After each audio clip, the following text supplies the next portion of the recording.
지중해 연안에서 나토 군함과 중국 어선의 충돌이 일어났습니다. 단순히 접촉한 곳에서 끝난 것이 아니라 물리적인 공격까지 발생. 이번 사건을 심각하게 받아들인 나토는 고심 끝에 칼을 들었다고 합니다. 중국을 적으로 간주해 적극적으로 대처하겠다고 나선 상황. 반면 중국은 유럽의 뻔뻔한 작대에 참을 만큼 참았다며 되레 유럽을 비난하며 갈등의 수위가 높아졌다고 하는데요. 이 가운데 유럽에선 한국을 열심히 찾게 되었다고 합니다. 푸른 바다 지중해에서 벌어진 복잡한 사건에 대해 지금부터 자세하게 설명해 드리겠습니다.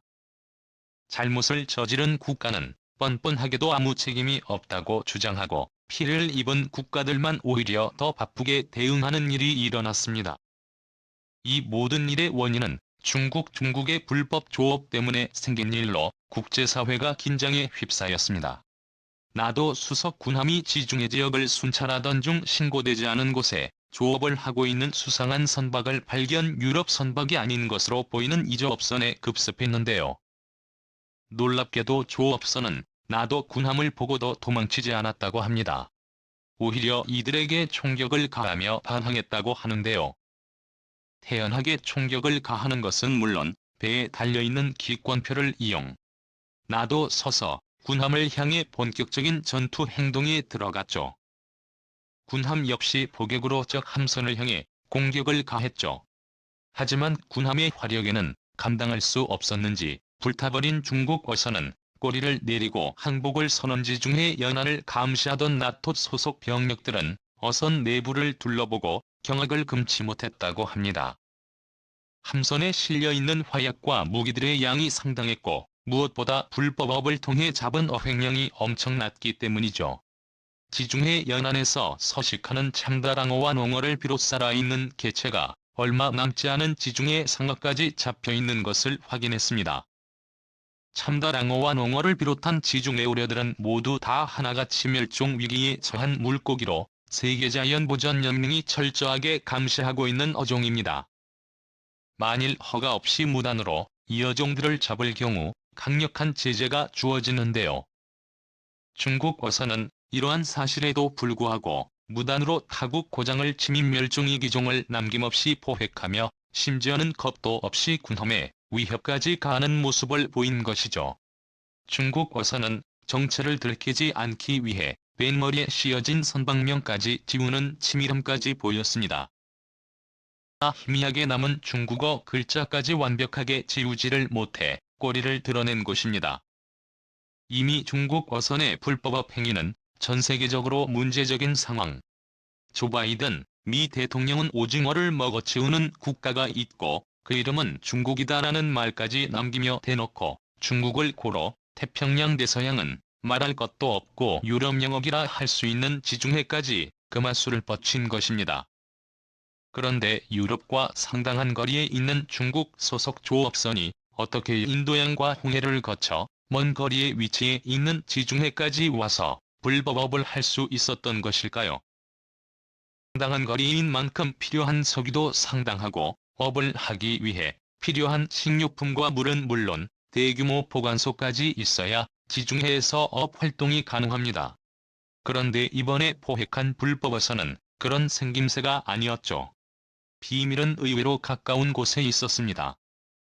중국 어선은 중국에서 출발해 지중해에 도착한 곳이 아니라 유럽의 항구에서 출발해 불법업을 저질렀던 것이죠. 중국 어선이 출발했던 곳은 그리스 피레우스항. 현재 중국이 소유하고 있는 항구입니다. 일대일로를 주창하며 아프리카, 인도, 동남아시아는 물론 유럽까지 중국은 영역 확장을 위해 각 국가와 접촉. 2008년 글로벌 금융위기 이후 어려워진 나라를 집중 공략해 원하는 대로 조종하며 중국은 거점을 확보했는데요. 그리스 피레우스항은 중국이 그리스 정부와 협상을 통해 얻어낸 항구로 주요 항만 시설이 밀집한 이곳에서 중국은 어선을 제작 지중해 어류들을 낚으며 불법 행위를 뻔뻔하게 저질렀던 것이죠.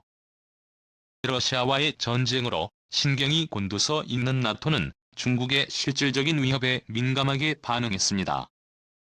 러시아의 위협만큼 중국의 턱 밑까지 유럽을 위협하고 있다는 사실을 깨달았죠. 나토는 결국 중국을 향해 칼을 들었습니다. 는 6월 정상회의에서 중국의 위협에 대한 대응 방안을 담은 새로운 전략 개념을 채택하기로 합의했습니다. 미 국방 전문 매체 디펜스원의 보도로 이 소식이 알려지면서 중국은 유럽을 향해 분노를 쏟아냈습니다.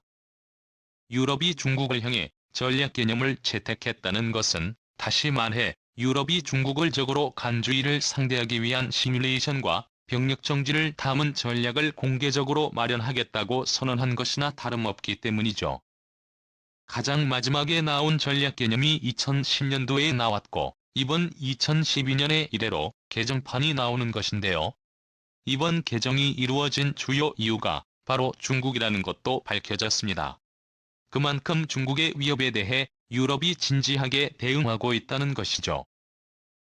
리앤 스미스 나토 주재 미국 대사도 이번 전략 개념과 관련 중국의 위협에 대한 내용을 새로 추가했으며 사이버 공격을 비롯한 하이브리드 전쟁에 대비하는 새로운 내용도 추가될 예정이라고 밝히며 현대전에서 중요한 개념인 하이브리드 전쟁까지 대응할 것을 드러냈습니다.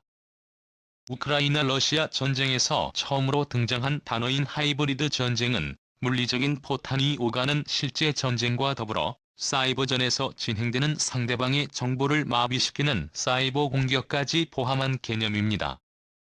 중국은 사이버 전사를 집중적으로 육성하는 곳으로 나토가 하이브리드 전쟁을 상정해 대비책을 마련하는 것은 이상한 일이 아니죠. 유럽 주요 국가들 가운데서는 이미 중국과 유럽은 전쟁 중이며 사이버전과 정보전을 통해 중국의 존재를 느낄 수 있다고 역설. 이를 위해 지금이라도 철저하게 대비해야 한다는 강경파가 득세하고 있습니다. 특히 독일에서는 중국에 대한 혐오가 하늘을 찌르고 있죠. 최근 중국 문화전파기관인 공자학원의 추측으로 중국 스파이들이 독일과 벨기에 등 주요 정부 인사를 중심으로 비밀리에 정보를 캐내려고 했던 사실이 발각되면서 MI5를 비롯한 유명 정보기관들이 유럽 국가를 상대로 정보 관리의 중요성을 역설한 사건이 있었습니다. 그러지 않아도 코로나로 인해 중국 혐오가 팽배한 유럽에서 결정적으로 중국인을 쫓아내기로 마음먹은 사태였죠. 중국인은 물론이고 중국 물건이 다시 유럽에 박는 것은 불가능할 것이라고 얘기했던 이들에게는 중국의 도발을 묵과할 수 없는 일. 특히 유럽의 영해라고 생각하며 안심했던 유럽 국가들 입장에선 이번 나토 군함과 중국 어선의 충돌은 상징적인 일이었습니다. 바로 코앞까지 중국이 무기를 동원해 포격할 수 있다는 무서운 현실을 유럽 각국의 외무장관들에게 일깨워 주었습니다. 다만 현재 우크라이나 러시아 전쟁으로 인해 중국에 대한 중요도는 차후순위로 밀려났지만 중국을 상대로 유럽이 적극적인 행동을 보여야 한다는 점에서는 유럽 고위급 인사들은 동의를 보였죠. 또한 유럽까지 손을 뻗치고 있는 중국의 영향을 벗어나기 위해 각국 정부가 협조해야 한다는 의견까지 나왔다고 하죠. 특히 중국 정부가 손에 넣고 있는 유럽판 국가 주요 논제에 올랐습니다. 이 정도로 중국이 유럽 곳곳에 거점을 확보할 줄은 몰랐던 것이죠.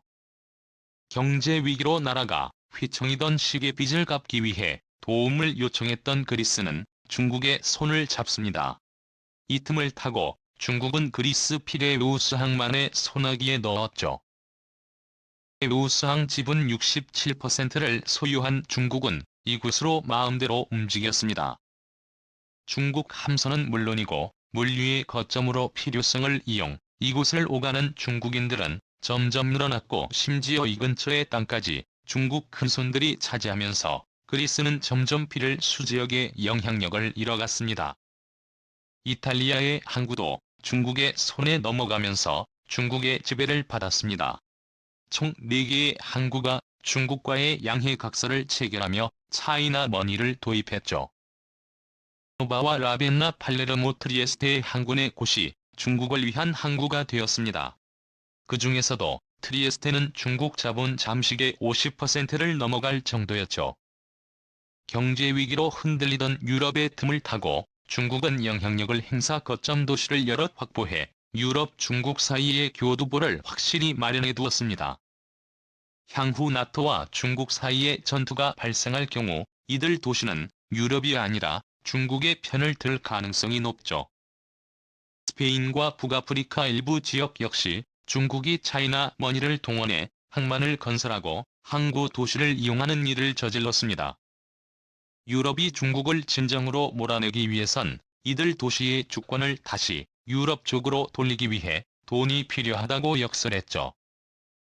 미국 역시 유럽의 주장에 동의하며 러시아 이후 급부상한 중국을 제대로 견제하기 위해선 지금부터 회의를 통해 중국을 상대할 만한 상설기구의 창립이 필요하다고 말했죠. 블링컨 장관은 중국의 야욕은 이제 실질적인 위협이라고 평가했습니다. 중국은 이러한 우려에 지나친 억측이며 중국은 유럽과 싸울 의사가 없으며 오히려 유럽이 중국에게 이빨을 드러내고 있고 실질적인 위협을 가했다고 주장했습니다. 이번 주중의 충돌 혹시 나토 군함의 잘못이라며 책임을 돌리는 모습이었습니다. 자오리진 외교부 대변인은 정례 브리핑을 통해 나토가 과거 중국을 향해 공격했던 것을 잊지 않고 있다고 말하며 나토가 방어적인 기구라는 것은 말도 안 되는 일이며 수많은 민간인을 죽게 하고 난민을 양산한 주범기관이라고 공격을 가하며 자신들은 잘못이 없다며 뻔뻔하게 나온 상황.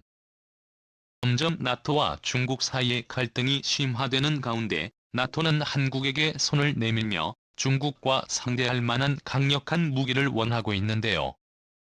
이뿐만 아니라 경제 협력까지 요청하며 갈수록 한국 의존도가 심해지고 있습니다. 중국을 상대로 오랜 기간 맞서온 한국을 새삼 다시 보게 되었다는 유럽 외교관들의 평가가 속출하고 있는데요. 중국을 상대로 한 각국의 공조가 강화되는 가운데 과연 언제까지 사고 없이 뻔뻔한 태도를 중국이 유지할 수 있을까요?